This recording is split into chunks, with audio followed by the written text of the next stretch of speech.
하나님은 이스라엘 백성만 찾으시는 것이 아니라 이방인들도 찾으셨습니다. 이방인을 찾으셨는데 이방인을 찾으시는 하나님의 마음은 무엇과도 비교할 수 없는 뜨거운 마음이었습니다. 열화 같은 마음이었습니다. 얼마만큼 하나님이 이방인을 찾으셨느냐 하면은 자기의 백성인 이스라엘을 포기하고 버리는 데까지 이방인들을 사랑하셨습니다. 이러한 하나님의 마음을 사도 바울은 에베소서 2장 13절 이하에서 16절까지 다음과 같이 표현을 했습니다.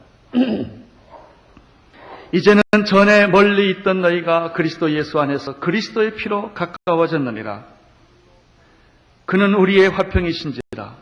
둘로 하나를 만드사 중간에 막힌 담을 허시고 원수된 것 곧 의문에 속한 계명의 율법을 자기의 육체로 폐하셨으니 이는 둘로 자기 안에서 한 새 사람을 지어 화평하게 하시고 또 십자가로 이 둘을 한 몸으로 하나님과 화목하게 하심이라. 예수 그리스도가 바로 이방인과 유대인을 하나로 만드는 둘의 막힌 담을 허시는 그리스도의 십자가 피로 화목해 하시는 이였다. 이렇게 말씀했습니다. 예수 그리스도는 유대인들만을 위한 구원이 아니라 모든 이방인들을 위한 구원자로, 속죄자로 오신 것입니다. 하나님은 너무나 간절하게 이방인들이 구원받기를 원했습니다. 그 당시에 사고방식은 이방인들은 개처럼 취급을 당했습니다. 구원받을 수 없는 더러운 짐승처럼 그렇게 취급을 했습니다. 그래서 유대인들이 생각하기에는 이방인에겐 구원이 있을 수 없다고 생각을 했습니다. 그러나 하나님의 마음은 유대인에게만 있었던 것이 아니라 모든 열방과 이방인들에게까지도 하나님의 백성임을 선포하고 구원하시기를 원하셨습니다. 이러한 하나님의 간절한 소망을 이루기 위하여 하나님께서는 이방인을 대표해서 경건한 군인을 택하여 주셨습니다. 그 사람이 바로 고넬료라고 하는 사람입니다. 그는 경건하며 구제에 열심이며 기도하는 정말 하나님의 사람이었습니다. 하나님은 고넬료를 택했을 뿐만 아니라 유대인 가운데서도 이 고넬료를 만날 수 있는 한 사람을 준비시켰습니다. 그 사람이 사도 베드로였습니다. 사도 베드로를 택하여 하나님은 이방인의 문을 열도록 하나님께서 섭리하셨습니다. 9절부터 11절까지를 함께 읽겠습니다. 시작. 이튿날 저희가 행하여 성에 가까이 갔을 때 베드로가 기도하려고 지붕에 올라가니 시간은 제6시라.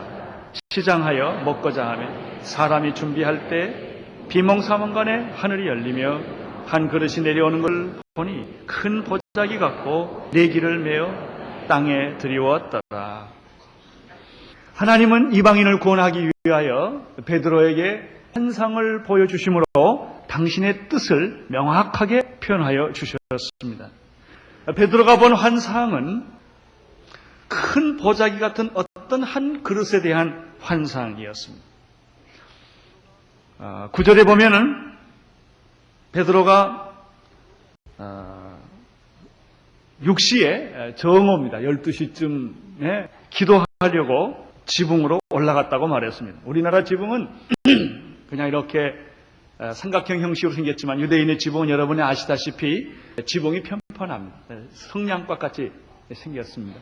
그 지붕에 올라간 바로 옥상이고 거기서 아주 편안하게 기도할 수 있는 그런 공간입니다. 베드로가 약속된 기도 시간에 기도하려고 올라갔습니다. 바로 그때가 정오 때가 되어서 아주 그 시장했다고 성경은 말합니다.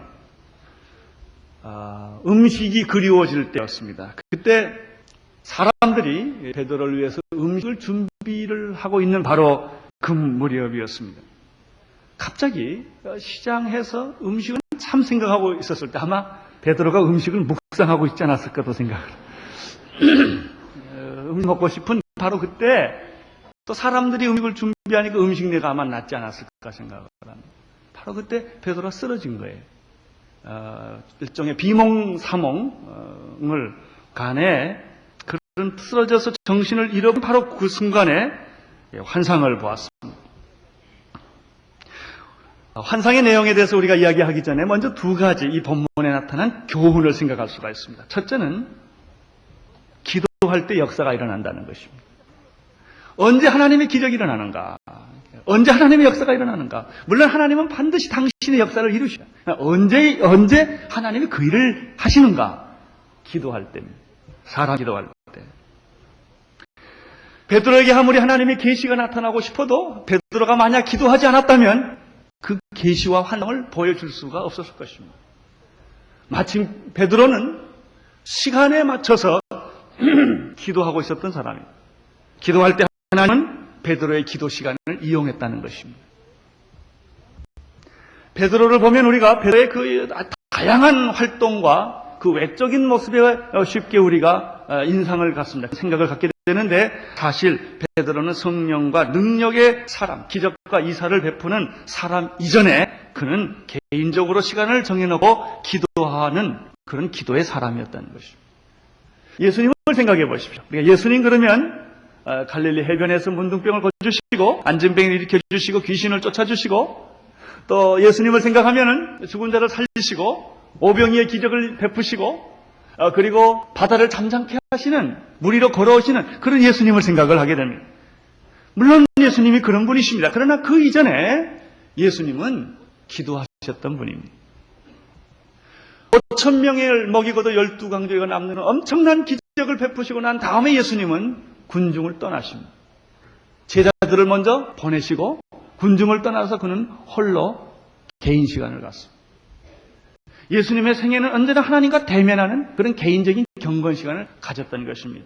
성경에 보면은 밤이 맞도록 기도했다는 표현이 있습니다. 새벽 오히려 미명에 예수님이 기도했다는 말씀이 있습니다. 예수님이 사역을 시작하시기 전에 그분은 요한에게 세례를 받고 나서 비둘기처럼 임했을 때 예수님의 사역하시기 전에 무엇을 했습니까? 40일 동안 음식기도 하셨습니다. 영적 싸움을 위하여. 이분이 예수 그리스도십니다. 사람들은 예수님의 외모양을 봅니다. 그러나 내면의 깊은 세계, 그가 하나님과 대면하는 그런 세계가 있었다는 것입니다. 예수님에게 가장 결정적인 위기는 십자가를 져야 하는 때였습니다. 그때 예수님은 겟세마네 동산에서 땀이 피가 되도록 기도하는 그런 개인적인 영적 시간이 있었습니다. 베드로도 마찬가지입니다. 사도행전 3장에 보면은 제9시에 오후 3시쯤 되지요. 요한과 더불어 기도하려고 성전에 올랐다고 기록하고 있습니다. 성전에 올라가다가 나면서 안진뱅이를 만나게 된 것입니다. 베드로와 요한은 그런 기적의 사람이었지만 그러나 시간을 정해놓고 개인적으로 경건 시간을 갖는 그런 사람이었습니다. 오늘 성경에도 보면은 정오에 또 기도 시간을 정해놓고 그가 지붕에 올라서 기도했다는 것이죠. 그렇게 보면 사도행전의 사람들은 모두 사실은 능력, 기적의 사람 이전에 기도의 사람이었습니다. 사도 바울도 마찬가지입니다. 그가 빌립보 교회를 세우러 간 것이 아니라 빌립보 그 지경에 가다가 기도처를 찾았다는 것입니다. 사도행전 16장입니다. 기도처를 찾다가 한 여자를 만나게 됩니다. 그에게 전도를 합니다. 그래가지고 그가 거기서 루디아라는 자주장사를 만나서 교회를 세운 것이 빌립보 교회입니다. 데살로니가 교회도 마찬가지입니다. 데살로니가 교회를 세우려고 한 것이 아니라 그 지방에 가서 사도 바울은 자기의 규례대로 기도하고 어느 곳을 가든지 기도처를 찾았고 그리고 누구를 만나든지 그는 성경을 가르쳤습니다. 회당에 빌려서 바울은 3주일 동안 하나님의 말씀을 강론합니다. 그러다가 생긴 것이 데살로니가 교회입니다. 그렇게 보면은 사도행전 사람들은 집이 있거나 없거나 기도처가 있거나 없거나 어느 곳에 가든지 그들은 기도했고 성경 말씀을 가르쳤다는 것이죠. 기도하다가 생긴 게 교회요. 성경 말씀 가르치다 생긴 것이 교회라는 것입니다. 바로 베드로가 기도의 사람이었다는 사실입니다. 하나님은 기도하는 사람과 일을 하십니다. 이 말을 바꾸면 하나님은 기도하지 않는 사람과는 일을 안 합니다. 하나님은 열심히 있는 사람과 일하는 것이 아닙니다. 하나님은 능력 있는 사람과 하는 것이 아닙니다. 하나님은 모든 조건을 다 갖춘 사람과 일하는 것이 아니라 기도하는 사람과 하나님은 일을 하십니다. 사도행전의 사람들은 기도하는 사람들이었고 성령 받은 사람들의 특징은 기도하는 사람이었다는 것입니다. 나는 오늘이 교회가 기도하는 교회가 되기를 바라고 우리 오늘교회에 속한 모든 성도들이 어떤 위대한 사역을 할 수도 있고 안 할 수도 있습니다. 숨어서 할 수도 있고 나타나서 할 수도 있습니다. 숨든 나타나든 큰 일이든 작은 일이든 간에 우리 모두가 하나님으로부터 기도하는 사람이라는 그런 말을 듣게 되기를 바라는 것입니다. 기도할 때 하나님은 환상을 보여주시든지 음성을 들려주시든지 무슨 얘기를 할 것이냐. 기도하지 않는 사람에게 하나님은 어떻게 그에게 말씀을 전해주기가 어려울 거예요. 방법이 하나 있지요. 꼬꾸라지게 하는 거죠. 그래야 들려주죠. 사도 사울처럼 꼬꾸라지게 해서 눈을 멀게 한다든지 그래야 어떤 음성을 들려주지 않습니까? 둘째 여기서 발견하는 것은 하나님은 적절한 때에 일하신다는 사실입니다. 고넬료의 종들이 성에 가까이 갔을 때 하나님은 베드로에게 나타나신 것입니다. 하나님은 시간을 굉장히 중요하게 생각하시는 것 같습니다. 예수님이 세상에 오실 때 그냥 온 게 아닙니다. 말라기가 끝나고 400년의 중간기를 거쳐서 때가 참에 하나님은 정확하게 시간을 계산하고 있었던 거예요.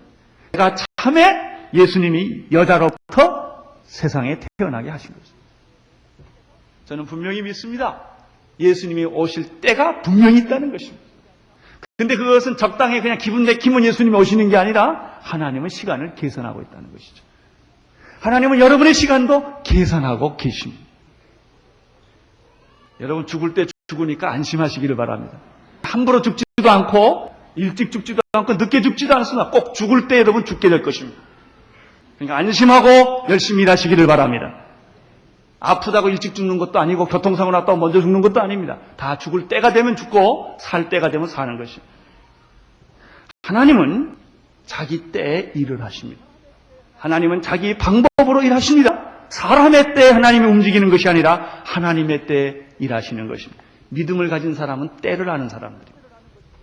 징조를 아는 사람들입니다. 구원받을 때를 아는 것입니다. 은혜 받을 때를 아는 것입니다. 나는 여러분들이 바로 여러분이 은혜 받을 만 때요 구원의 날인 것을 믿으시기를 바랍니다. 지금 여러분이 지금 변해야 할 때입니다. 지금 헌신해야 할 때입니다. 이 시기를 놓치면 다른 결과가 온다는 사실입니다.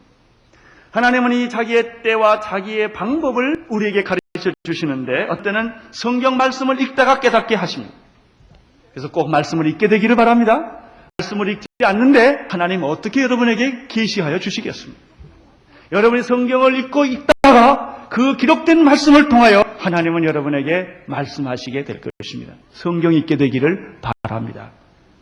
기도를 해야 음성을 듣게 되고 성경을 읽어야 당신의 뜻을 우리가 알게 되는 것이죠. 어떤 때는 특별하게 하나님이 성령의 음성을 들려주셔서 어느 순간에 굉장한 성령의 감동에 빠질 때가 있어요. 하나님은 특별하게 그렇게 인도하시기도 합니다. 오늘 베드로에게 보여주셨던 것처럼 하나님은 기도할 때 환상을 보여주시기도 하십니다. 어떤 때는 하나님은 환경을 통하여 우리에게 말씀하시기도 합니다. 갑자기 위기에 부딪히기도 하시고 갑자기 집에 불나기도 하게 하시고 생각지 않았던 일들을 오게 하기도 하시는 것입니다. 그것은 무의미하게 온 게 아닙니다. 반드시 하나님의 어떤 메시지가 있다는 것입니다. 그래서 고난을 겪을 때, 환경의 위험을 겪을 때 그걸 무의미하게 받으면 여러분들은 아무 메시지 듣지 못하는 사람이 됩니다. 그러나 반드시 어떤 환경의 사건을 통하여 우리가 귀를 기울여 보면 하나님의 뜻이 거기에 있는 것입니다. 하나님은 당신의 때에 일을 하시는데 더 놀라운 사실은 다양한 방법으로 양쪽에서 확인할 수 있는 방법으로 하나님이 하신다는 것입니다. 예컨대 하나님의 어떤 계시가 나에게 임했습니다. 하나님의 성령의 감동이 임했습니다. 이것으로 끝나는 것이 아니라 성경으로 확인하게 해주시든지 어떤 기도하는 사람을 찾아오게 해주신다든지 어느 또 다른 독특한 환경을 있게 하심으로 말미암아 하나님은 이것이 바로 하나님의 뜻이라고 하는 사실을 종합적으로 이해하게 하신다는 것입니다. 우리는 하나님의 뜻을 발견하고 하려고 할 때 오늘 이 본문에 나타난 두 가지 원칙을 생각할 수 있게 되기를 바랍니다. 첫 번째는 하나님은 기도하는 사람과 일을 하신다. 기도하는 사람을 통하여 일하신다. 일 많이 하는 사람하고 일하시지 않습니다. 기도하는 사람하고 일하신다. 하나님은 반드시 자기 때에 일하신다. 그리고 자기 때 일하시되 양쪽에서 체크할 수 있도록 하나님께서 역사하신다 하는 것을 우리가 여기서 보게 됩니다. 그렇다면 베드로가 본 환상은 무엇입니까? 첫째는 오늘 성경에 보면은 10절에 보면은 시장하여 먹고자 할 때 사람이 하며 사람 준비할 때 비명사명 간에 첫째 무엇입니까? 하늘이 열리고, 베드로가 보는 것은 하늘이 열리는 것을 보았습니다. 계시록 4장 1절 이하에 보면은 사도 요한이 밤모섬에서 묵상할 때 하늘이 열리고 그것을 보았습니다. 두 번째는 하늘이 열렸는데 갑자기 네 귀를 맨 어떤 보자기 같은 그릇이 내려왔다는 것입니다. 보자가 이렇게 네 귀가 뭉쳐져서 어떤 그릇이 이렇게 내려왔다는 것입니다. 놀라운 일이죠. 갑자기 보자기가 이렇게 내려오니까. 근데 그 보자기 안에는 생각하지 못했던 내용이 있었습니다. 13절입니다. 시작. 그 안에는 12절 미안합니다. 시작.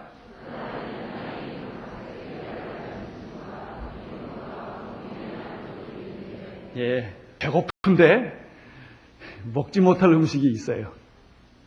이상한 음식들, 기피하는 음식들, 유대인들이 가장 싫어하는 짐승들이 거기에 있었다는 것입니다. 거기에 나오는 모든 짐승들은 유독 레위기와 신명기에서 말한 부정한 음식들, 동물들, 짐승들, 새들이 있었죠. 13절을 보십시오. 시작. 예, 얼마나 이 기막히고 엄청난 일입니까? 네 발 가진 짐승들, 먹을 수 없는 짐승들, 이런 짐승들이 거기 있었는데 이 짐승들을 잡아 먹으라는 것입니다. 베드로는 그 음성을 듣자 말자 단호하게 14절에서 하나님께 다음과 같이 항변을 합니다. 읽어주십시오.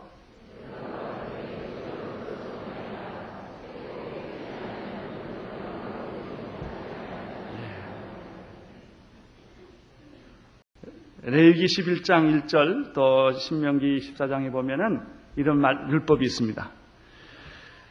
부정하여 먹을 수 없는 짐승이나 쇠고기가 다음과 같이 기록되어 있는데 지상의 동물 가운데는 약대, 사반, 토끼, 돼지 등입니다. 이런 짐승은 부정하기 때문에 먹지도 말 뿐 아니라 그 주검도 만져서는 안 되는 것입니다.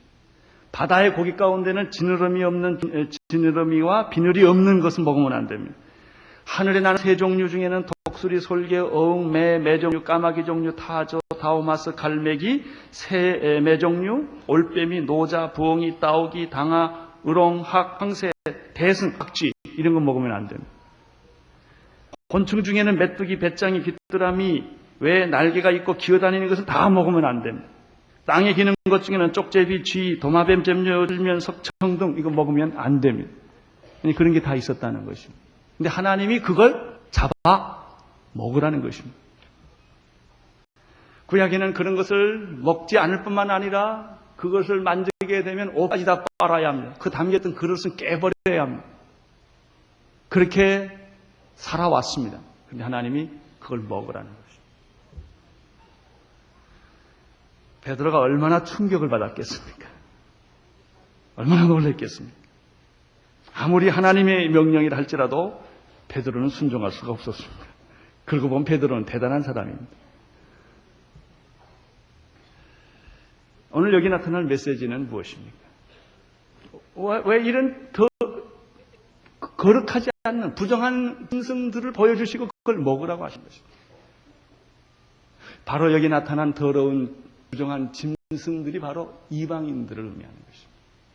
하나님의 백성들은 거룩한 백성들, 이방인들은 그렇게 취급을 했던 것입니다. 그런데 하나님께서 그 짐승들을 먹으라고 하는 것입니다. 거기에는 하나님이 이방인들도 너희들이 속되다고 하는 이방인들도 하나님이 다 거룩하게 했다는 것입니다. 내가 이 그리스도의 보혈의 피로 이 모든 죄를 다 사했다는 것입니다. 너희들이 거룩하고 깨끗한 음식을 먹는 것처럼 유대인들이 구원받았을 뿐만 아니라 바로 이방인들도 하나님이 다 정결하게 하시고 구원하게 하시고 모든 죄를 다 용서해 주셔서 먹을 수 있도록 만드신 것입니다. 그러나 베드로는 그것을 깨달을 수가 없었습니다. 그는 자기의 유대 전통 종교의 틀에 얽매여서 그 세계관 속에서 그 선입관 속에서 볼 때 그것이 가능하지 않는 얘기였습니다. 많은 사람들은 구원은 자기만을 위해 있는 걸로 합니다. 많은 사람들은 구원은 우리 교회를 위해서만 있는 걸로 생각을 합니다. 다른 사람이 구원받는 것에 대해 별로 이렇게 심각하게 생각하지를 않습니다. 그러나 하나님의 관심은 우리에게 관심이 있지만 우리에게만 있는 것이 아니라 우리를 통하여 구원받지 않는 많은 사람들이 구원받기를 원하시는 것입니다. 여기 하나님의 깊은 관심이 있으십니다. 15절을 보시기를 바랍니다. 시작.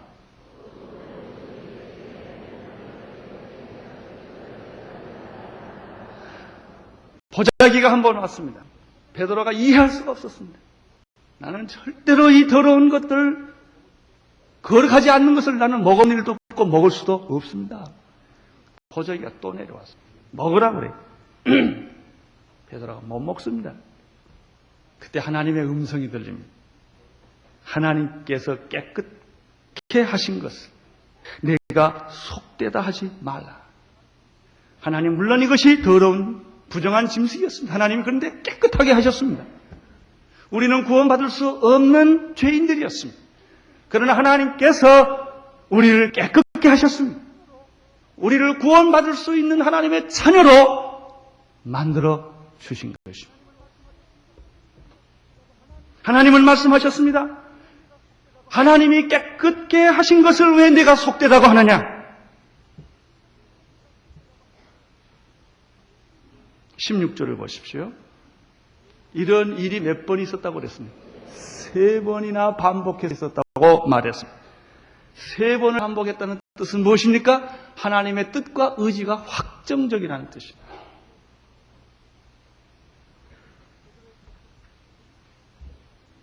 베드로의 갈등은 이것입니다. 그는 전통에 지금 신앙적인 전통, 유대인의 전통에 얽매여 있습니다. 이런 더러운 짐승을 먹지 말라고 하는 것도 하나님의 말씀이었습니다. 근데 하나님이 지금 먹으라고 하는 것입니다. 누구의 말을 따를까요? 자, 그렇게 먹지 말라고 하는 것은 율법이 하나님의 말씀입니다. 근데 하나님이 지금 먹으라고 합니다. 누구 말을 따라야 될까요? 우리가 가끔 전통에 얽매여서, 문화에 얽매여서 하나님의 살아있는 성령의 역사를 방해할 때가 있다는 것입니다. 여러분, 전통이나 문화라고 하는 것은 무엇입니까? 그 자체가 진리가 아닙니다. 어떤 진리가 그 시대에 만들어 놓은 전통인 것입니다. 어떤 진리가 그 시대에 만들어 놓은 문화인 것입니다. 그러나 우리는 전통과 문화를 소중히 하다 보니까 전통과 문화를 진리처럼 생각하게 된 것입니다. 우리도 토속 문화가 있습니다. 토속 전통 우리가 있습니다. 그것이 중요합니다. 자기 것이 소중한 것이라는 말처럼 그건 중요한 거예요.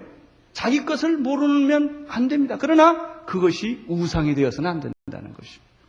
그것이 진리는 아니라는 것입니다. 그것이 복음보다 더 위대할 수는 없다는 것입니다. 언제나 복음은 전통을 새롭게 하는 것입니다.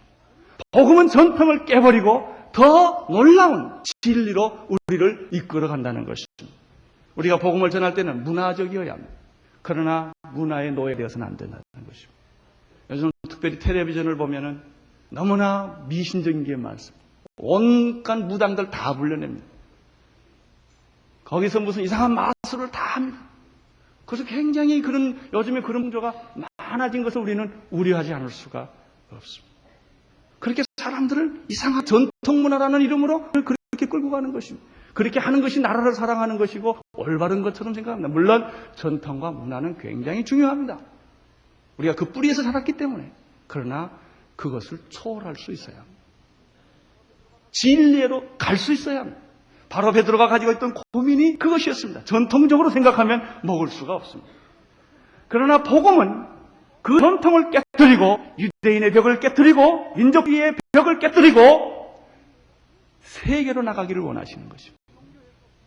그것을 하나의 민족주의 종교에서 우주적인 세계적인 그런 구원으로 하나님 우리를 걸어가시는 것입니다.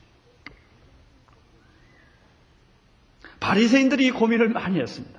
예수님이 나타나셔서 천국 복음을 전했을 때 그들은 전통적인 가치와 예수님이 주시는 메시지와 부딪힌 거예요.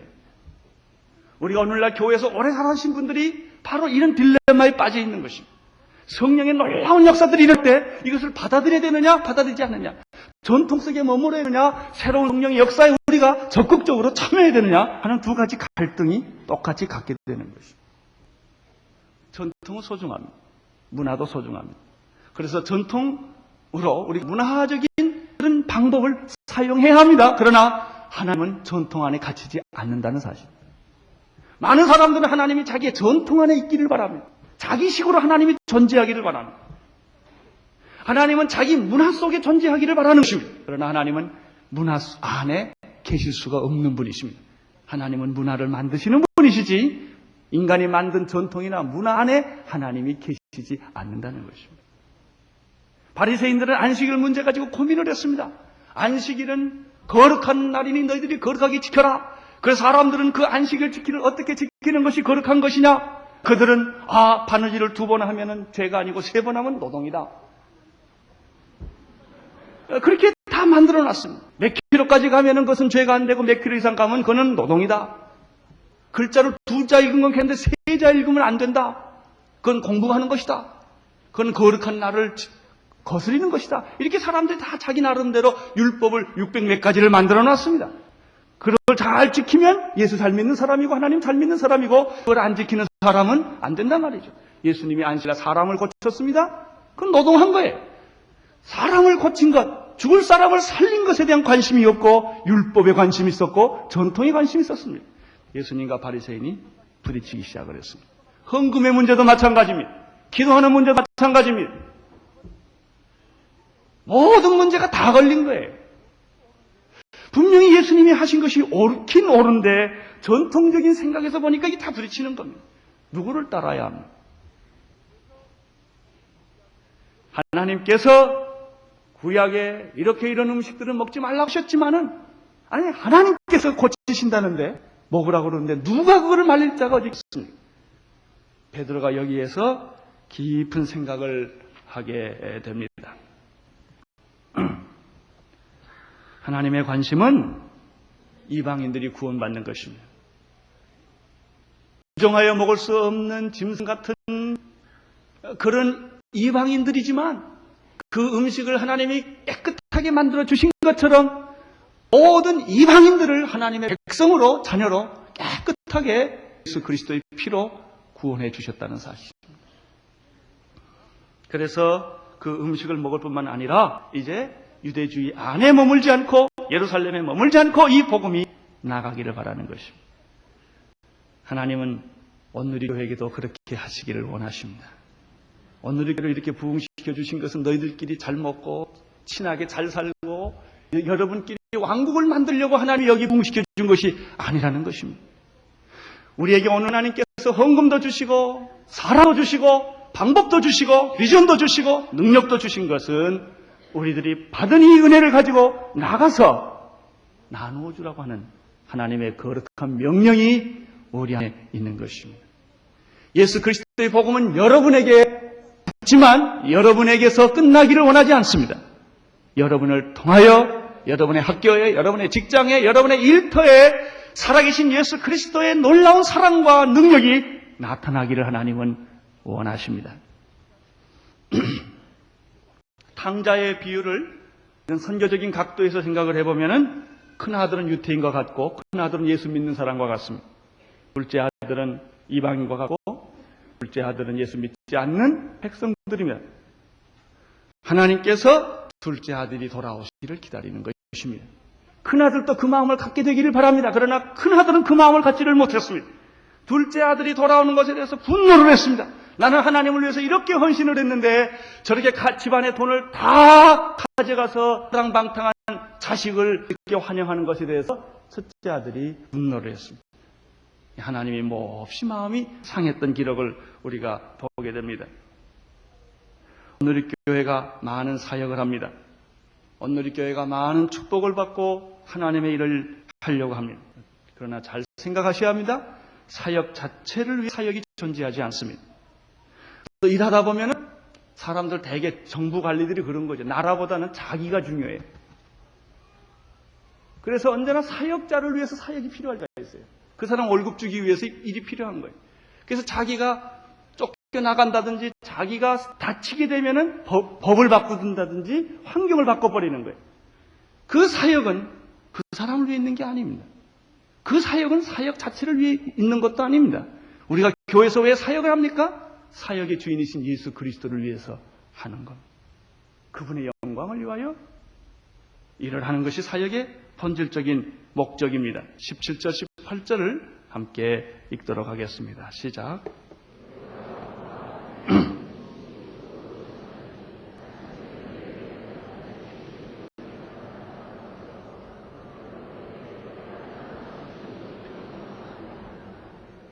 베드로의 고민이 시작되었습니다. 나는 거룩하지 않는 것을 절대 먹어본 일도 없고 안 먹겠습니다. 이렇게 그랬어요. 내가 깨끗하게 했는데 왜 내가 더럽다고 그러냐. 하나님 야단을 쳤습니다. 그것도 3번씩이나. 베드로는 참 대단한 사람이에요. 그래도 순종하네요. 고민해요. 가끔 우리가 하나님의 명령이 떨어지면 순종하기보다는 고민하는 사람들이 많아요. 할까 말까. 고민하지 않기를 바랍니다. 고민한다고 해서 되는 게 아니에요. 하나님이 아브라함에게 갈대아 우르를 떠나라고 그랬어요. 너희 본토 친척 아비의 집을 떠나라. 이게 쉬운 일인 줄 아세요? 이런 모험을 해보지 않는 사람은 신앙에 입문을 하지 않았다고 말해도 과언이 아닙니다. 다 자기가 편안하게 자기의 안정권 속에 자기의 모든 세큐리티가 보장되어 있는 그런 것 속에 있으면서 예수 잘 믿겠다는 거예요. 신앙은 뿌리를 흔들어 놓는 겁니다. 너의 근거를 흔들어 놓는 것입니다. 그리고 또 너희 하나님이냐? 그래서 너 하나님 될 거냐? 하나님을 신뢰할 거냐? 이렇게 묻는 거예요. 그게 아브라함에게 하나님이 도전하신 거예요. 모세를 하나님이 흔들어 놨어요. 애굽의 왕에서부터 그는 광야에 가 아무것도 아닌 존재로 버려버린 겁니다. 거기에서 믿음이 생긴 겁니다. 여러분 절대로 온실에서 신앙이 안전합니다. 아니라는 환경에서 예수 잘 믿기를 바라지 마십시오. 하나님은 어쩌보면 우리의 존재의 근거를 근본적으로 흔들어 놓는 거예요. 누가 예수 제일 잘 믿느냐면요. 사형 선고받은 사람들. 당신 3개월밖에 못 삽니다. 이 말 딱 들으면 당신이 바짝 나는 거예요. 정말 신앙이 뭔지를 압니다. 집에 한번 불러 확 나와야 돼요.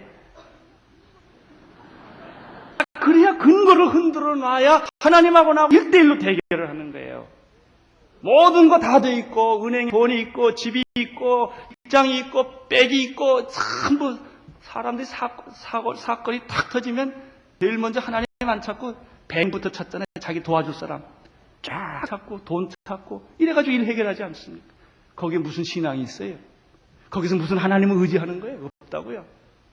존재의 근거가 흔들려 봐야 정말 내가 하나님 믿는가? 이런 것들을 우리가 확인하게 되는 것입니다. 베드로가 고민을 했어요.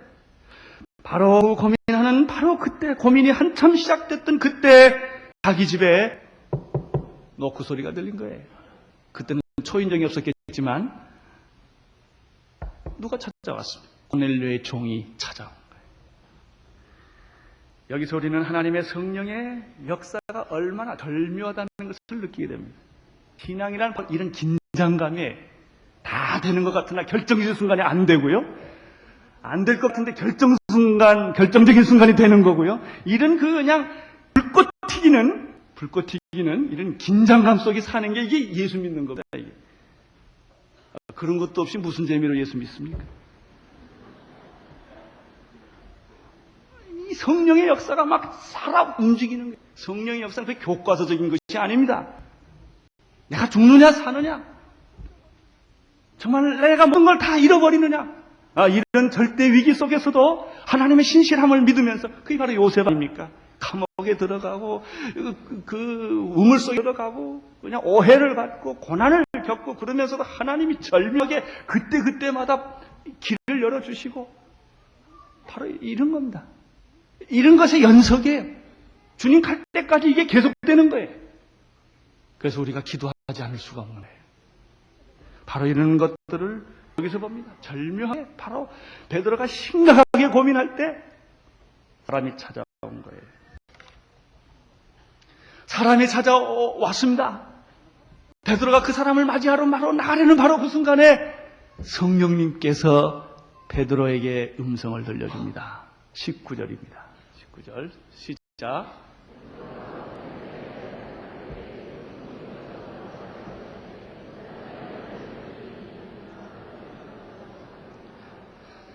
네, 일어나 내려가 심지 말고 함께 가라. 내가 저희를 보내었나라. 여러분, 베드로가 본 환상하고는 또 다른 거예요. 환상이 아니에요. 어떤 성령님의 감동이 아주 강렬하게 지금 베드로를 사로잡은 거예요. 베드로야 일어나 내려가라 뭐 이런 소리가 들렸다는 게 아니라, 그런 소리가 정확하게 들리는 것도 느껴지는 거예요. 그래서 그런 소리가 느껴지기 때문에 예언하는 사람은 그렇게 말을 하면 그 말이 그냥 그렇게 돼버리는 겁니다. 여러분, 이런 성령의 감화 감동을 받아본 일이 있으십니까? 있기를 바랍니다. 그저 예수를 우리가 믿는다면 한 번쯤 있어야지요. 자주 있을 수 없다 할지라도 이런 살아있는 체험이 여러분에게 있게 되기를 바랍니다. 여러분의 인생 가장 중요한 시간, 결정적인 시간에 하나님의 인도함을 받는 거예요. 이런 인도함을 받으면 그것이 결과가 좋든 나쁘든, 가능하든 안 가능하든 중요하든 확신이 생겨요. 두려움이 없어져요. 그냥 그 길로 가는 거예요. 베드로는 분명히 성령의 사람이고 성령의 음성을 들었습니다.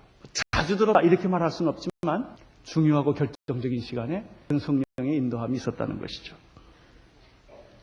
저는 오늘 교회를 여기까지 목회하면서 분명히 이러한 성령의 인도하심이나 음성이 있었던 것을 고백합니다. 그 중에 하나가 성령 사역으로 제가 돌이킬 때 그것은 분명한 제가 인도함을 받고 한 겁니다. 그래서 누가 반대하고 뭐라고 그래도 그건 내가 바꿀 수가 없습니다. 그건 하나님이 내게 주신 감동이기 때문에. 그런 일들이 오늘 이렇게 목회하면서 있습니다. 이것이 바로 오늘 이렇게 방향이었던 것입니다. 그건 제가 인위적으로 공부하고 책을 봐서 하는 게 아닙니다. 누가 그렇게 하면 되더라 해서 하는 게 아닙니다. 이것은 내 신앙 고백이고 성령의 감동이고 하나님의 인도하심이었던 것입니다. 그것이 바로 오늘 교회에게 맡겨주신 나의 사명이었던 것입니다. 나는 여러분에게도 이런 여러분의 생애를 인도하는 하나님의 거룩한 인도함이 되기를 바랍니다. 사람하고 의논하거나 책을 보고 연구해서 만들어진 것이거나 세상의 풍습에 따라 하는 것이 아니라 여러분의 인생을 걸어감에 있어서 이것은 하나님의 뜻이다. 하나님이 나를 이 길로 가게 하신다라는 그런 확신이 있어요. 그런 분명한 인도함이 있어야 하는 것입니다. 적어도 예수를 믿는다고 했을 때 우리가 예수를 관념으로 믿는 게 아닙니다. 지식으로 믿는 게 아닙니다. 예수를 믿는다고 하는 것은 하나의 경험이나 과학이나 상식이 아닌 것입니다. 그것은 분명히 하나님과의 나의 영적인 관계인 것입니다. 그것은 교회적으로도 올 수가 있고 개인적으로도 올 수가 있는 것입니다.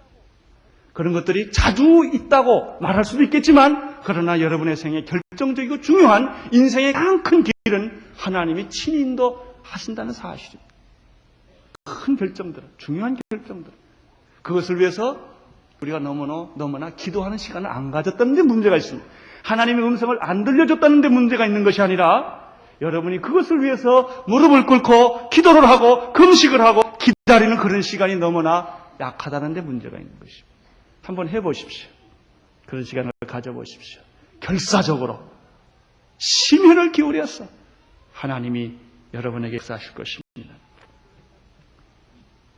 베드로에게 나타난 성령의 음성은 세 가지입니다. 내가 찾아온 사람들이 있는데 그 두 사람이 초청에 내가 예스를 하라고 얘기해. 그 다음에 그 사람들을 의심하지 말라 그런 얘기예요.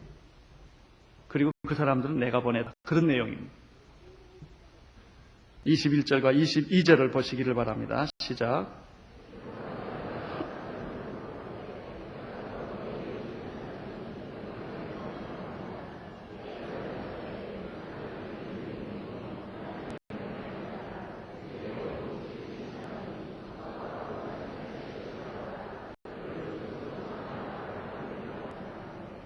베드로가 불러들여 유식하게 하느니라. 이런 성령의 음성을 들었을 때 베드로는 어떤 선입관과 종교적인 전통을 그 즉시 포기를 했습니다. 그리고 순종했습니다. 그가 환상을 보고 순종한 것이 아니라 성령의 음성을 듣고 순종을 한 것입니다. 이것이 복음의 능력이요 성령의 능력입니다. 여러분, 우리가 인생을 살아갈 때 크고 작은 불가능들이 우리 주위에 많습니다. 고통도 있습니다. 고통은 부자들에게 없는가? 권력 있는 사람들에게 없는가? 그렇지 않습니다. 장군에게 없는 고민이 쫄병에게 있습니다.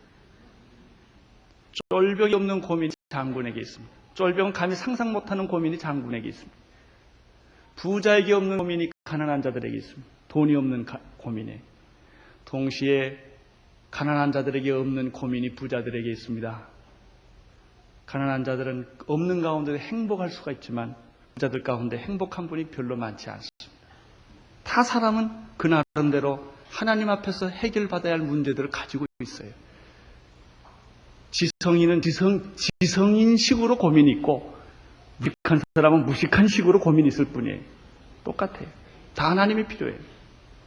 우리는 언제나 불가능의 벽 앞에 서 있는 거예요. 내 지식, 내 재능, 내 돈, 내 배경으로 해결할 수 없는 문제들이 항상 뒤따르기 마련인 거예요. 어떻게 하시겠습니까? 그럴 때 어떻게 하십니까? 여러분, 불가능한 일들이 있을 때 너무 겁을 먹지 않기를 바랍니다. 고민한다고 해결되는 것도 아니고 몸부림쳐서 해결되는 것도 아닙니다. 돈이 없다고 기죽을 것도 없습니다. 문제는 하나님의 뜻이냐 아니냐가 중요합니다. 하나님의 뜻이면 불가능이 아무것도 아닙니다. 저 같은 사람에게도 요즘에 집회해달라 초청이 너무 많기 때문에 거의 대부분 다 거절을 합니다. 제가 시간 보내는 데는 교회하고 브란노밖에 없어요. 그 외에는 다 거절을 합니다. 여기도 베드로를 초청했을 때 거절할 거예요. 근데 성령이 하셨기 때문에 응답을 했어요. 어떤 초청 같은 경우는 제가 다 거절하지만 제가 안 들어줄 수 없는 게 있어요. 가만 보면 그 사람 믿음이에요. 기도 많이 하고 온 거예요.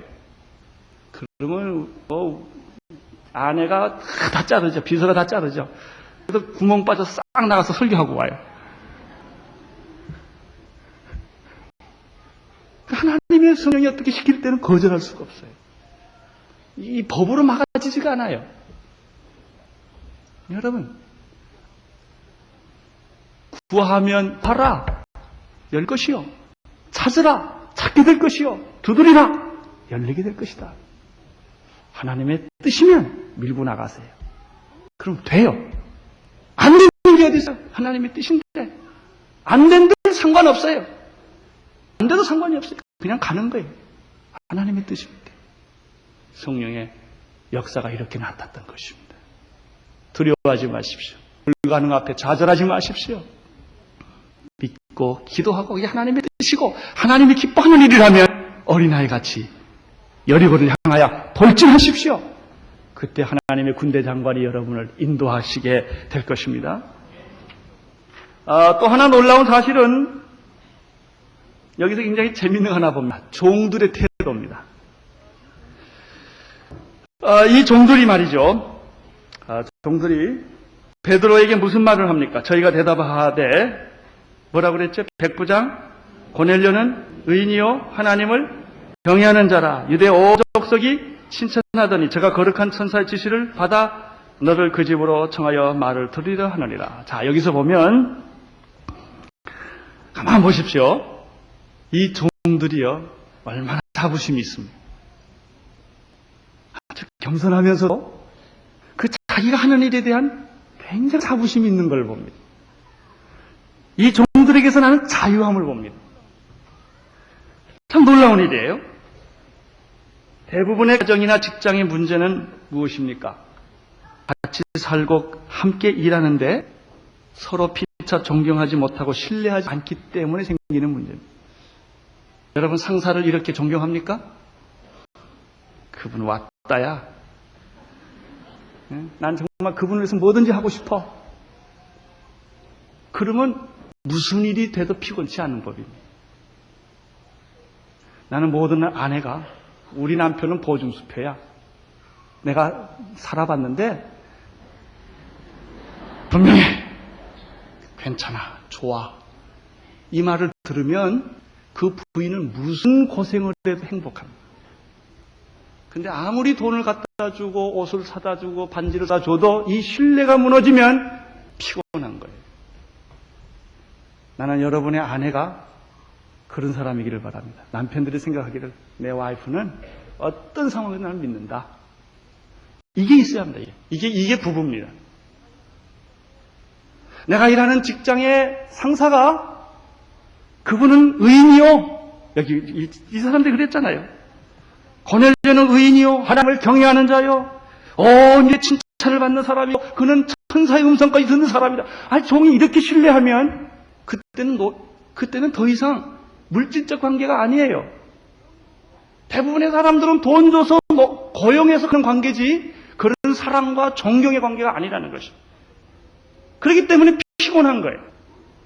다 사람이 인격이 아니라 물건이고 이용할 가치이기 때문에 피곤한 거예요. 돈을 줘도 피곤하고 받아도 피곤한 거예요. 일을 해도 피곤하고 일을 안 해도 피곤한 거예요. 외로운 거, 고독한 겁니다. 이렇게 부부가 오래 살건만 부부는 서로 외롭고 고독합니다. 너는 너고 나는 나고, 스타킹은 내 스타킹이고 내 양말은 내 양말.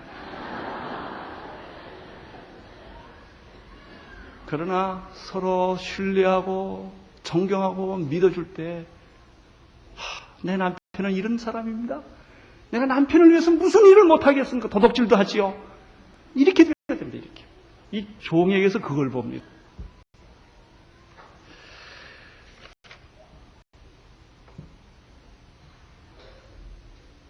결국 우리는 이 고넬료와 베드로를 통해서 이방인을 찾으시는 하나님을 봅니다. 여러분 마음속에도 이 뜨거운 하나님의 열정이, 하나님의 열심이 여러분 안에 있게 되기를 바랍니다. 기도하겠습니다. 하나님 아버지 감사합니다. 주의 성령이 오늘 우리에게 함께 임하여 주셔서 우리에게도 성령의 음성을 듣게 하여 주시옵시고 하나님의 하시는 일들을 느끼게 하여 주시옵소서. 예수님 이름으로 기도드리옵나이다.